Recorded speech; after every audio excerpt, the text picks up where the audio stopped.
Hello, BookTube. My name is David, and welcome back for Tag Tuesday. I'm going to try to get through this rapid fire style uh, because I'm going to be trying to get through two tags today, the E tag and the F tag. I was tagged in both by the wonderful, illustrious Steve Donahue, and when Steve tags you in something, you've got to do it. So let's get right to it.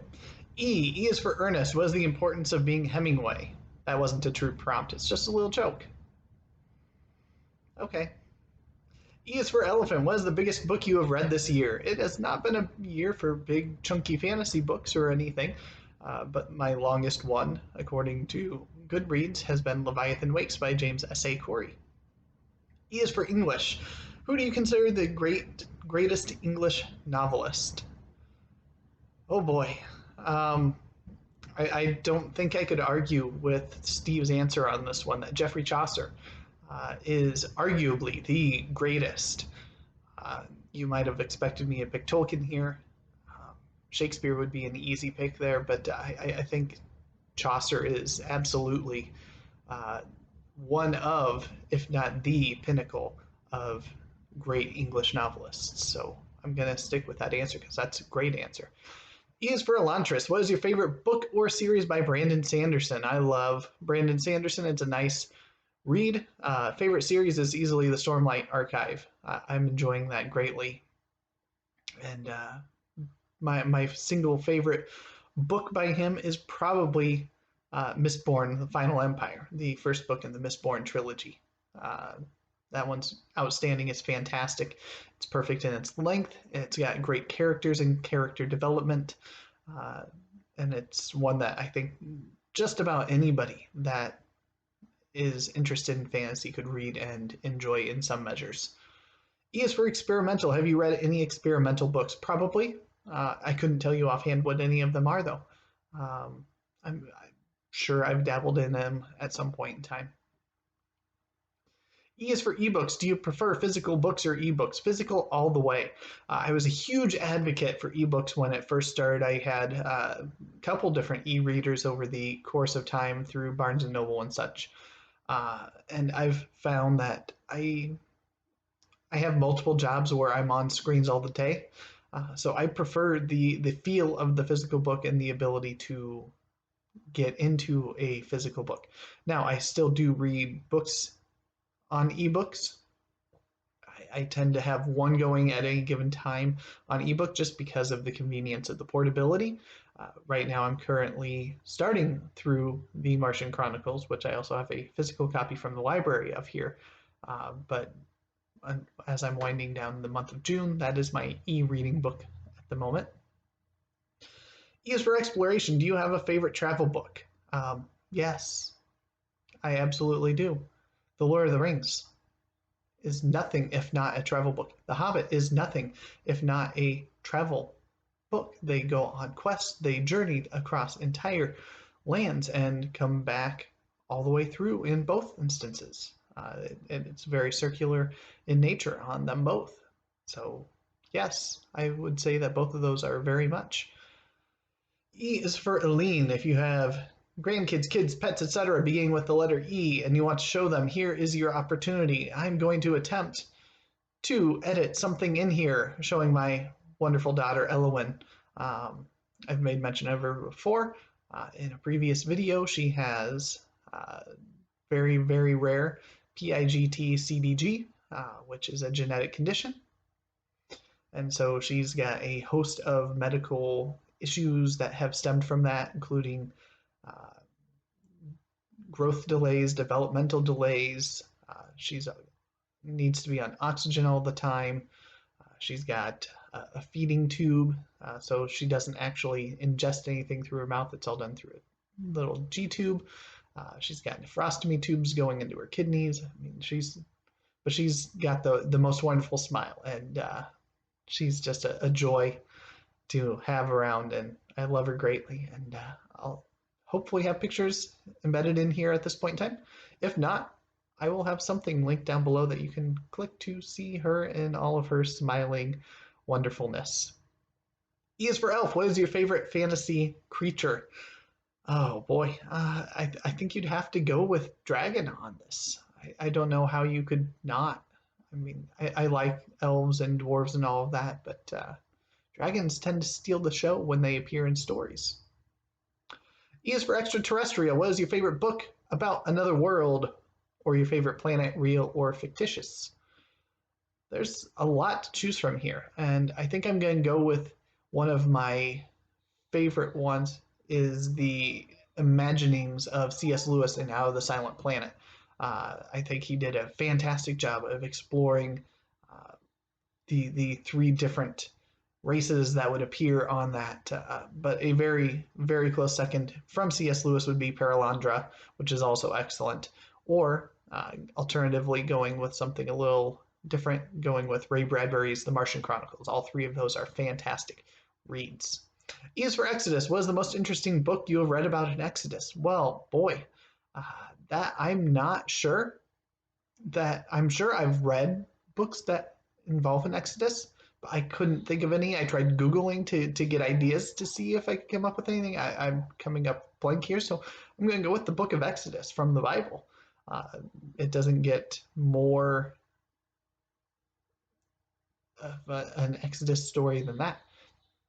So on both of these, I'm going to have channels linked down below that I'm going to be tagging in each of these. So I don't want to go off the hand and miss somebody that I would want to tag, but they will probably be some E channels, just like I did with the alphabet for the A and the D tag. So now we go to the F tag.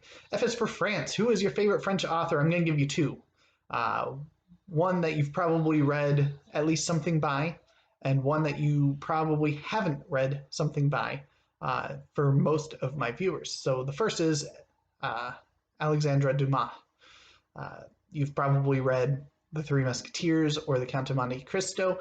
If not, you've at least heard of The Three Musketeers, probably seen some films on The Three Musketeers. And he is one of my absolute favorite novelists. He is, Count of Monte Cristo is one of my absolute favorite books. And I absolutely love his writing. And the second one that you probably haven't read much by, if anything, maybe haven't even heard of, but whose influence is tremendous. It is Chrétien de Troyes. He wrote Arthurian romances. That is a series of Arthurian stories.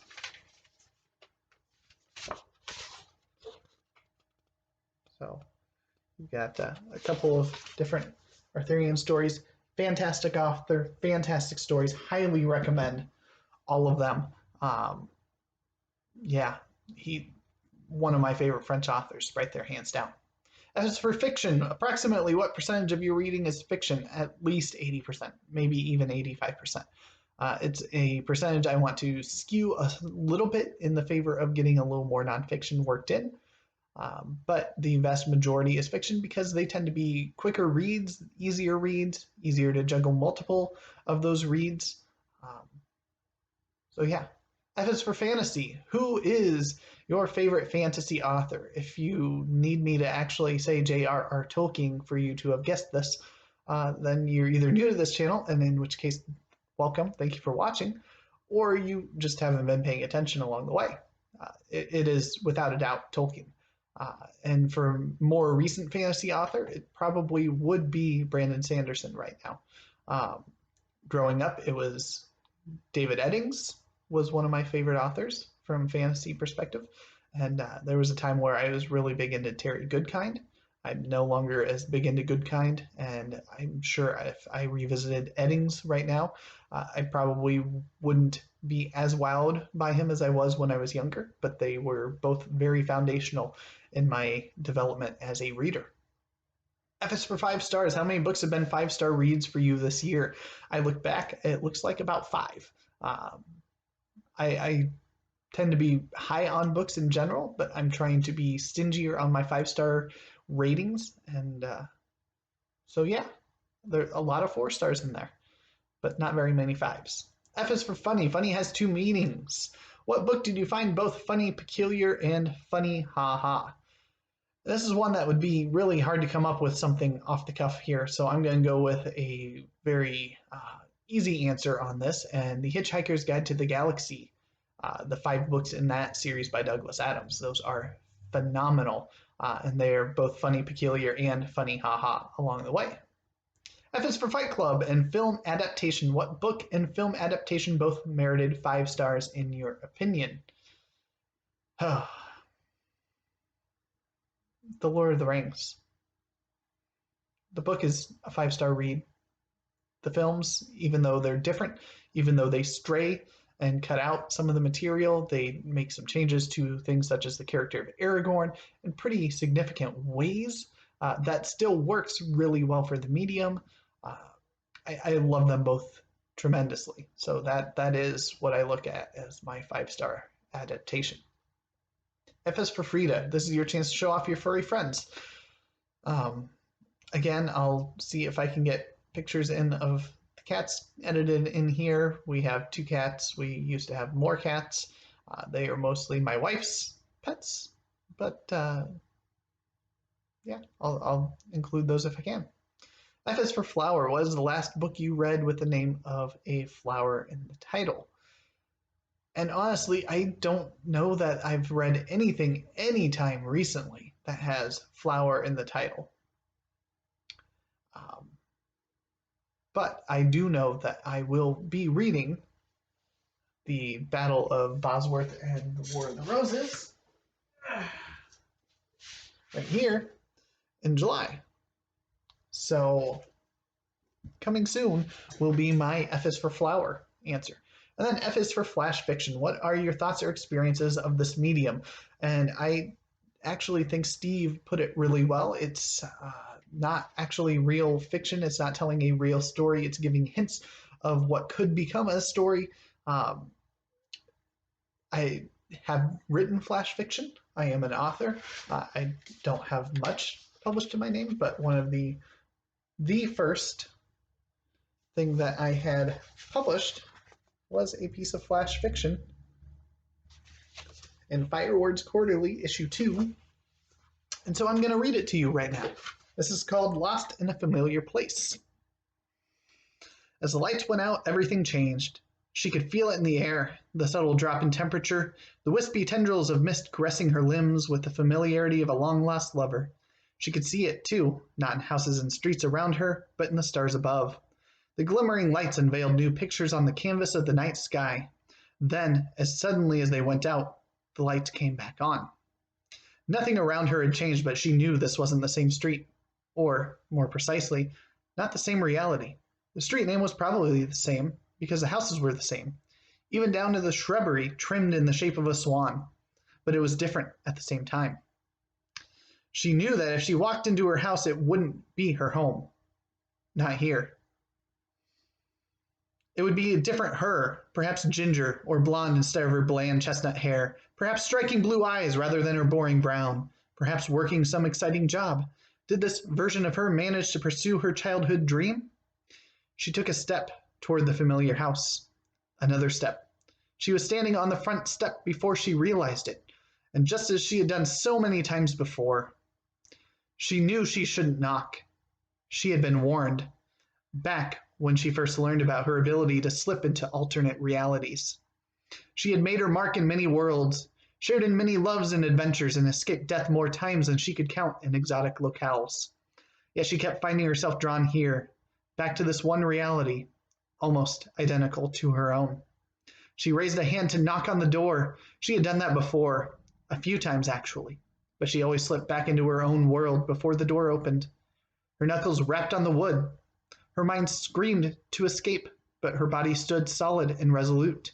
The door opened for the first time. When she saw him there, she finally understood.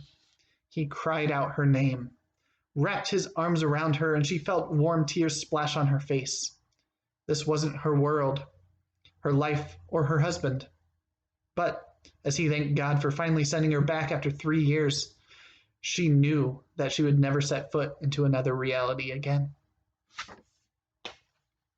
So there you go, the E tag and the F tag. Again, I'm going to have some tags down in the comments, or not down in the comments, but in the description down below. So check it out if you're tagged. If you have a channel that starts with E or with F, I'm probably going to be tagging you. So pay special attention for that. Thank you again to Steve for tagging me. I look forward to the next of these alphabet tags by Jim from Books, Reading, and Stuff.